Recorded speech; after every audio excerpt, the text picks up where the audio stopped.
अस्सलाम वालेकुम स्कॉर्पियोज, मैं हारिस अज़मी प्रोफेशनल एस्ट्रोलॉजर आपकी खिदमत में हाजिर हूँ इस हफ्ते की कैलकुलेशंस लेके।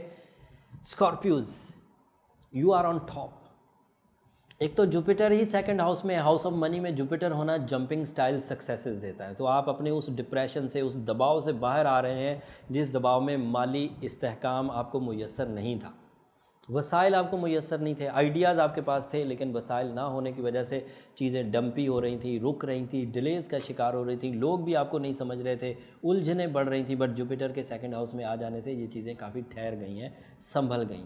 इसमें कुछ स्कॉर्पियोज अभी भी फंसे हुए हैं, उनके लिए रेमेडीज़ मैं लास्ट पर दूंगा। बड़ी इफ़ेक्टिव रेमेडीज़ हैं जो मैंने कई 100 स्कॉर्पियोज पर आजमाई है। स्कॉर्पियोज सबसे ज़्यादा कंसर्न होते हैं अपने बारे में, अपने सिचुएशंस के बारे में। तो ये लोग कभी भी लंबे अरसे तक ख़राबी में नहीं रहते।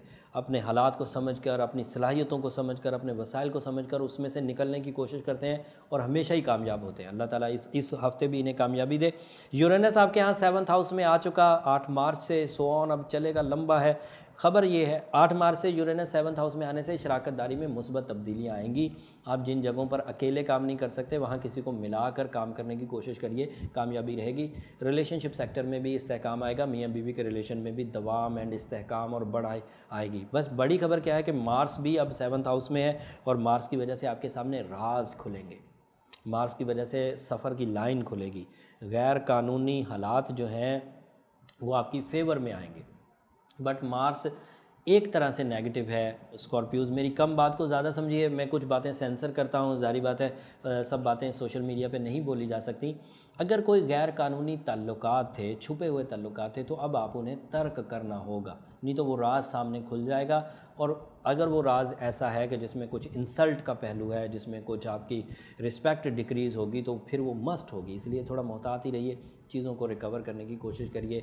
कभी हालात अच्छे होते हैं तो चीज़ें चल भी जाती हैं, but now this is not a good situation for relationship, specially मियाँ बीवी के रिलेशन। शादीशुदा ज़िंदगी में ताल्लुकात जो हैं, गैर कानूनी ताल्लुकात, गैर शरई ताल्लुकात नुकसान दे सकते हैं। छोटी बात है, थोड़ा ही कह सकता था, इसको ही ज़्यादा समझिए। मरकरी 5वें घर में मनफी, this is the only bad news and इसको रिकवर करने के लिए आपको ज़रूर कोशिश करनी चाहिए। एंड पर रेमेडी भी दूंगा। मनफी होने की वजह से 5वां घर रोमांस का है, औलाद का है, प्लानिंग का है, सो लुत्फ़अंदोज़ होने का, एन्जॉयमेंट्स का है एंड कम्युनिकेशंस का है, प्यारों से ताल्लुकात का है। तो यहाँ पर थोड़ी कमी, प्यारों से वो रोमांस वाले जो ताल्लुकात हैं। तो मरकरी का हमारा रेट्रो होना और फिर मार्स का आपके 7वें घर में होना, ये आपको इन 2 सब्जेक्ट में एड्रेस कर रहा है, बाकायदा बता रहा है, ध्यान करने को कह रहा है कि या तो अपने प्यारों को मंजर आम पर लेकर आएँ, या उनको पूरा प्रॉपर टाइम दें, या उन्हें पूरी हैसियत दें। फिर लुत्फ़अंदोज़ होने के लिए भी एक्स्ट्रा एफ़र्ट्स करें, अपनी इंजॉय लेवल्स को, अपने इमोशंस को ग्लूमी मत होने दें, उदास मत होने दें। ये मरकरी की रेट्रोग्रेशन है, अगला हफ्ता आखिरी है, ख़त्म हो जाएगी इंशाल्लाह। Jupiter is in your second house, is creating the big opportunity in your career, रुपया पैसा, source of income, investments, even ऐसे कंपटीशन जिनमें सिर्फ किस्मत से आप एडवांटेजेस ले सकते हैं, जैसे प्राइस बॉन्ड, जैसे स्टॉक एक्सचेंज, यहाँ से भी आपको एडवांटेजेस आते हुए दिख रहे हैं। वीनस आपका 4थे घर में है और वीनस जो है वो कंफर्ट पैदा कर रहा है, किसी हद तक कंफर्ट पैदा कर रहा है, लेकिन ये कंफर्ट इमोशनल नहीं है, ये कंफर्ट आलात ज़िंदगी से है। जैसे गैजेट्स, आपकी ज़िंदगी में यूज़ ऑफ गैजेट्स बढ़ जाएगा, मोबाइल अपग्रेड करना, गाड़ी अपग्रेड करना, घर अपग्रेड करना, ये सब पॉसिबिलिटी एंड इससे रिलेटेड ऐसी कोई चीज़ें जो आसाइश ज़िंदगी की वजह बनती हो, उसकी अपग्रेडिंग इस हफ्ते हो सकेगी और उसके वसाइल भी आपके पास मुयस्सर आ जाएंगे। The big news, the new and big news, 20 मार्च को सूरज दबाव से निकलकर, मनफी हालत से निकलकर आपके 6ठे घर में मुस्बत हालत में आने लगा है। ये मुस्बत हालत आपकी जिस्मानी सेहत को बहुत तक़वियत देगी।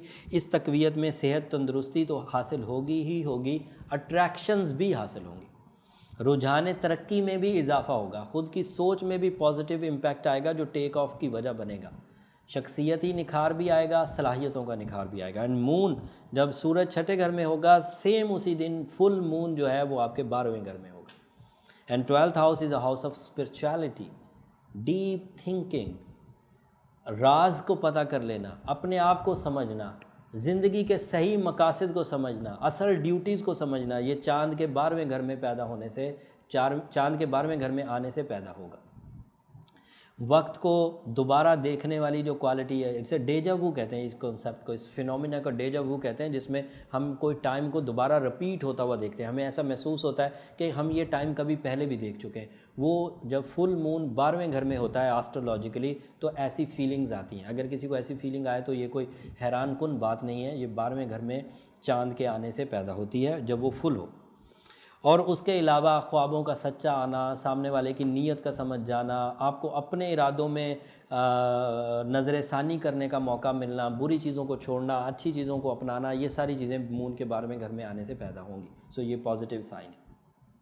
सो सम अप करते हैं, समरी बनाते हैं पहले इसकी। जुपिटर के सेकंड हाउस में होने से माली इस्तेहकाम है। मार्स के आपके 7वें घर में होने की वजह से कुछ तोहमतें लग सकती हैं, इलीगल रिलेशंस जो हैं वो सामने आ सकते हैं। सो मोहतात रहिए। मरकरी की रेट्रोग्रेशन आपके 5वें घर में आपके प्लान्स को फ्लॉप कर सकती है, तो थोड़ा सा वहाँ भी प्लान को क्रॉस चेक करिए। वीनस का चौथे घर में होना आपके कंफर्ट लेवल को बढ़ाएगा एंड उसमें गैजेट्स ज़्यादा इस्तेमाल होंगे। सूरज के छठे घर में होने से सेहत बनेगी एंड बीमारियाँ ख़त्म होंगी एंड मून 12वें घर में होने की वजह से स्पिरिचुअल स्ट्रेंथ इन्हेंस होगी। शादी के लिए ये टाइम अच्छा नहीं है, आपको 28 तारीख का इंतज़ार करना चाहिए। अब रही वो रेमेडीज़ के जो मरकरी को भी सेटल डाउन कर दे, जो यूरेनस को भी शराकतदारी में भरपूर अंदाज से यूज़ करे, जो मार्स की इलीगल रिस्पॉन्सेज हैं, रिलेशनशिप में नेगेटिविटीज़ हैं, उन्हें भी बैलेंस कर दे, उसकी नहुसत भी ख़त्म करे। तो उसके लिए ओपल इज़ द आइडियल स्टोन। मैं कब से ये प्रिस्क्रिप्शन दे रहा हूँ, आइडियल मोस्ट स्टोन्स हैं स्कॉर्पियोज़ के लिए। अगर ओपल यूज़ किया जाए, अच्छी क्वालिटी का फाइन ऑस्ट्रेलियन ओपल या इथोपियन, दोनों में से कोई एक लिया जाए। वाटर ओपल, अगर ऑस्ट्रेलियन वाटर ओपल पहना जाए तो बहुत उम्दा क्वालिटी होती है। फायर नेचर भी उसमें बहुत ज़्यादा, रेडिएशन लेवल भी उसमें थोड़ा एक्सपेंसिव होता है, लेकिन जो लोग अफोर्ड कर सकें वो ज़रूर उसे यूज़ करें। अगर आप अपने इलाकों से, अपने एरिया से किसी जिमोलॉजिस्ट से ले सकते हैं तो अच्छी बात है, नहीं तो एस्ट्रो जेम्स भी आपको ये फैसिलिटी देता है कि वो आपको आपके डोर स्टेप पर भी स्टोन पहुंचा सकते हैं। एस्ट्रो जेम मेरी फर्म है, बहुत पुरानी है, बहुत बाएतमाद है, रिलायबल है, आप इस पर एतमाद कर सकते हैं। उम्मीद करता हूँ ये वाली इन्फॉर्मेशन आपके काफ़ी काम आएगी। अगले हफ्ते इससे बड़ी खबरें हैं स्कॉर्पियोज़, और अगला हफ्ता जो है वो मरकरी की रेट्रोग्रेशन का आखिरी वीक भी है, इसलिए इस हफ्ते को एहतियात से गुजारिए। अगले हफ्ते खुशखबरियाँ सुनाऊंगा। अगले हफ्ते तक के लिए इजाज़त दीजिए। जाते जाते चैनल को ज़रूर सब्सक्राइब कर लीजिए। अल्लाह ने